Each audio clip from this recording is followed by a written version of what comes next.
And Ted Williams is just back from Indianapolis. He joins us along with former prosecutor Katie Fang. Ted, and we should say that Davy Blackburn, that's the name of the pastor. That's the pastor's name. That's the name of the pastor. Greta, this one touched me closely. Being out there in that neighborhood, speaking to individuals in the neighborhood who knew that Blackburn family, had one black family live about 2 doors, talked about when they initially moved in, how this family bought cookies to them. It really got to me, and what I found more than anything else was when you found how he found his wife. She's down on the floor. She's bleeding. She's dead, and she's been shot 3 times. She's nude.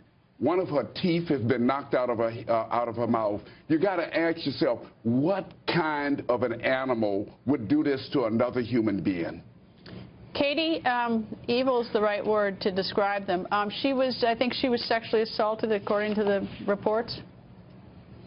They are suspecting that she had been sexually assaulted. We know that she was 13 weeks pregnant at the time, and her 18-month-old son was sleeping upstairs.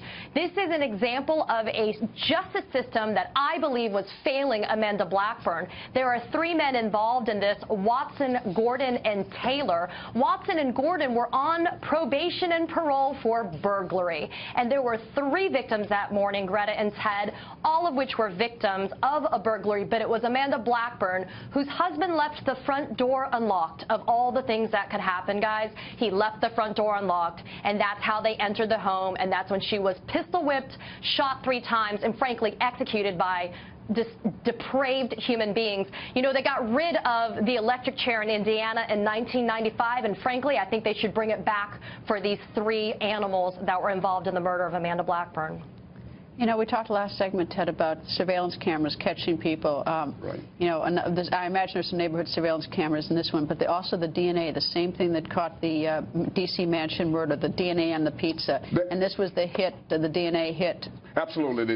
And that is one of the things, and I heard the authorities out there talking about it. DNA data bank is essential. You get locked up for a crime, felony specifically, get your DNA, it's on file, and it's always beneficial and helpful. And I got to tell you, those videos were helpful. When they went to that bank, and Griff Jenkins and I went to the bank. The ATM. Well, you're on video at the ATM machine, everybody. But they tried to cover themselves up, but it wasn't enough.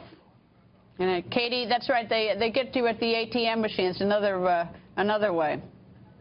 That's right. The video surveillance from the ATM machine. They stole Amanda Blackburn's debit card, her Chase debit card, and they went to go use it, and that's one of the ways they were able to link them to this crime. They also used Facebook to be able to bust one of the suspects, and they basically led eventually to Taylor, who was the shooter in this case.